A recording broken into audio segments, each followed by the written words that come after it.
기록했습니다. MBC 뉴스 홍장훈입니다.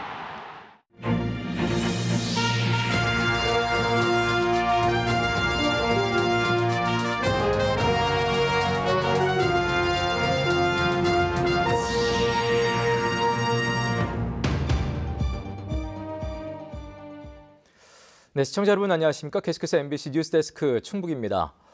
설 연휴 마지막 날인 오늘 일상으로의 복귀를 앞두고 각 선별 진료소에는 코로나 검사를 받으려는 사람들로 넘쳐났습니다. 오미크론 변이가 우세종이 되면서 충북에서도 연휴 내내 연일 최다 확진자를 경신했습니다. 허지희 기자의 보도입니다. 보건소로 가는 길목에 끝모를 줄이 늘어섰습니다. 연휴 마지막 날 출근과 일상으로 복귀를 앞두고 신속 항원 검사와 PCR 검사를 받으려는 사람이 계속 몰려든 겁니다.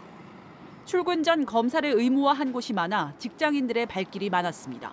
직장에서 이제 타 지역을 방문했을 경우에는 보건소나 병원에서 PCR 검사 결과를 제출하라고 그래서 검사로 왔어요. 무료로 신속 항원 검사를 받을 수 있는 충주와 제천 종합운동장 임시선별소에도 끊임없이 줄이 늘어섰습니다. 차량도 주차할 곳이 없을 정도로 빽빽해 무료 검사를 포기하고 자가진단 키트를 사러 약국으로 발길을 돌리는 사람도 많았지만 동일한 약국이 많아 구하기도 쉽지 않았습니다. 늘어나는 검사자만큼 충북의 확진자도 연일 최다 기록을 경신하고 있습니다. 전파력이 높은 오미크론 변이로 백신 완료자들의 돌파 감염도 70%에 육박하고 있습니다. 의료기관과 군청, 종교시설, 배달 전문 음식점 등 곳곳에서 집단 감염이 줄을 잇고 있고 경로를 알 수 없는 산발적 개인 간 감염도 이어지고 있습니다. 충북에서는 현재 2,000명 넘게 입원 재택 치료를 받고 있고 중증을 관리할 거점 전담병원 병상 가동률은 70%를 넘어섰습니다. 전국적으로 하루 2만 명 넘게 확진자가 나오면서 당분간 감염 안정세를 찾기는 어려울 것으로 예측되는 상황. 입원 요인이 적은 오미크론이 우세종이 되면서 보건당국은 고위험군에 속하지 않는 경우 증상이 있거나 의심 시 신속항원 자가진단 검사 이후 선별진료소와 병원에서 PCR 검사를 받도록 하고 있습니다. 또 진료체계가 공공병원에서 동네 병의원 등 민간병원으로 무게중심이 옮겨지는 만큼 충북에 지정돼 있는 호흡기 전담 클리닉 병원 31곳의 역할도 더 중요해졌습니다. MBC 뉴스 허지입니다.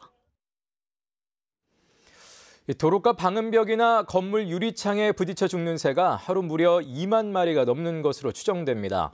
한동안 독수리 같은 맹금류 스티커 등을 붙여서 새를 내쫓는 방식이 주목받기도 했지만 정작 별 효과를 보지 못하고 있습니다. 이지연 기자가 보도합니다.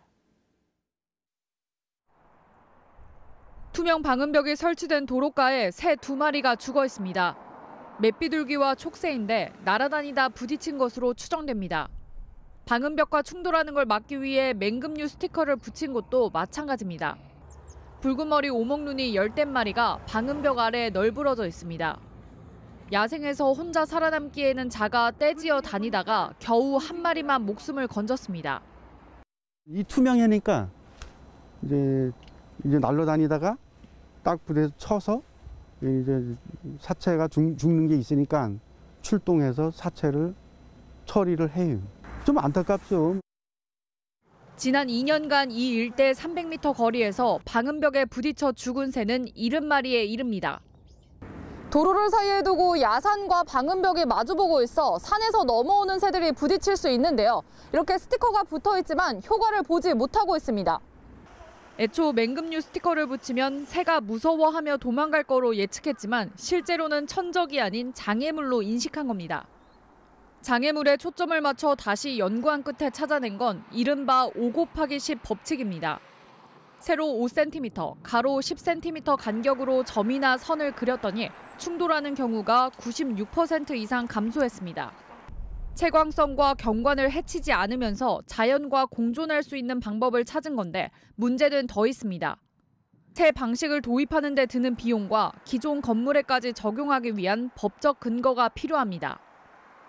사실 이 문제는 굉장히 오래된 문제이기 때문에 많은 비용들이 들어갈 수밖에 없습니다. 상위 법령이 없어서 조례는 권장 수준에 머물고 있지만 차츰 사회에서 비용을 좀 지불하면서 인간이 세운 구조물에 목숨을 잃는 새는 연간 800만 마리. 조류 충돌을 막기 위한 관련 법은 국회에서 계류하고 있습니다. MBC 뉴스 이지연입니다. 70대 운전자가 몰던 승용차가 세차장을 부수고 바로 옆 쇼핑센터로 돌진해 손님 등 4명이 다쳤습니다. 오늘 낮 2시쯤 청주시 서원구 산남동의 한 세차장에서 70대 운전자가 몰던 승용차가 차량 2대와 세차기를 들이받고 10여 미터 떨어진 쇼핑센터로 돌진해 1층 매장을 덮쳤습니다. 이 사고로 유리벽과 매장 집기류가 부서지면서 쇼핑을 하던 손님 3명과 70대 운전자가 부상을 입어 인근 병원으로 이송됐습니다. 경찰은 쇼핑센터 옆 세차장으로 승용차를 진입시키던 70대 운전자가 운전 미숙으로 후진기어 상태에서 엑셀을 밟아 사고를 낸 것으로 보고 정확한 사고 경위를 조사하고 있습니다. 어제 고병원성 AI 의심 축이 확인된 진천군 이월면 유경오리 농장에서 올겨울 들어 6번째로 고병원성 AI가 확진됐습니다. 충청북도는 의심축이 발견된 해당 유경오리에 대한 농림축산검역본부의 정밀검사 결과 오늘 고병원성 조류인플루엔자 H5N1형으로 최종 확진됐다고 밝혔습니다. 충청북도는 앞서 이 농장에서 사육 중인 유경오리 9,300수를 처분 완료하고 반경 10km 내 가금 농장에 대한 이동 제한과 정밀검사를 진행 중입니다.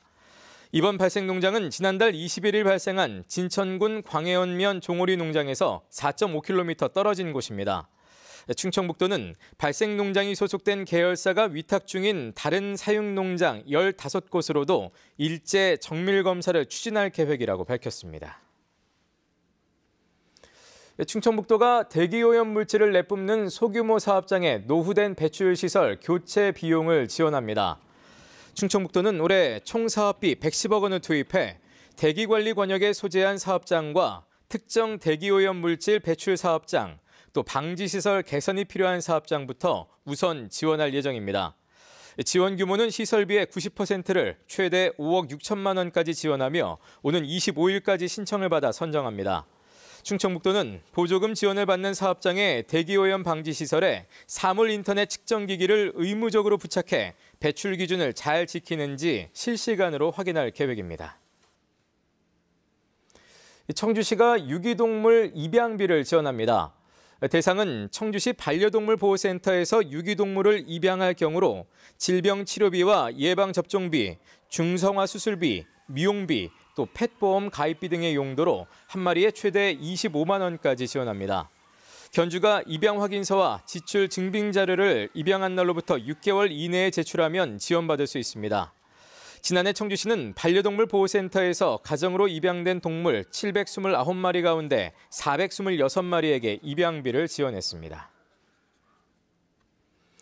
청주시가 올해 소상공인 육성자금 300억 원을 두 차례로 나눠 융자 지원합니다. 1차 지원 150억 원은 오는 7일부터 충북신용보증재단을 통해 접수하며 심의를 거쳐 대상자를 선정합니다. 지원 대상은 청주시에 사업장을 둔 상시 근로자 10인 미만의 제조, 건설, 운송, 광업업체와 상시 근로자 5인 미만의 도소매업과 서비스업체입니다. 선정된 소상공인은 8개 시중은행에서 최대 5천만 원까지 융자를 받을 수 있습니다. 융자 지원액은 3년 안에 일시 상환해야 하며 상환할 때까지 발생한 이자 중 2%는 청주시가 지원합니다. 충북 혁신도시 인근에 추진 중인 음성군 본성지구 도시개발 사업이 충청북도 도시계획위원회 심의를 통과해 본격적으로 추진됩니다. 본성지구 도시개발 사업은 음성군 맹동면 본성리 일원에 10만 제곱미터 규모로 공동주택 용지와 근린생활시설 용지, 또 공원, 녹지 등의 도시기반 시설을 조성하는 사업으로 지난달 27일 열린 충청북도 도시계획위원회를 통과했습니다. 음성군은 인근 산업단지 공장 입주와 국립소방병원 개원 등으로 주택 수요가 증가할 것으로 예상됨에 따라 오는 2025년까지 본성지구 도시개발 사업 지역에 공동주택 1,700가구를 공급할 계획입니다. 뉴스를 마칩니다. 고맙습니다.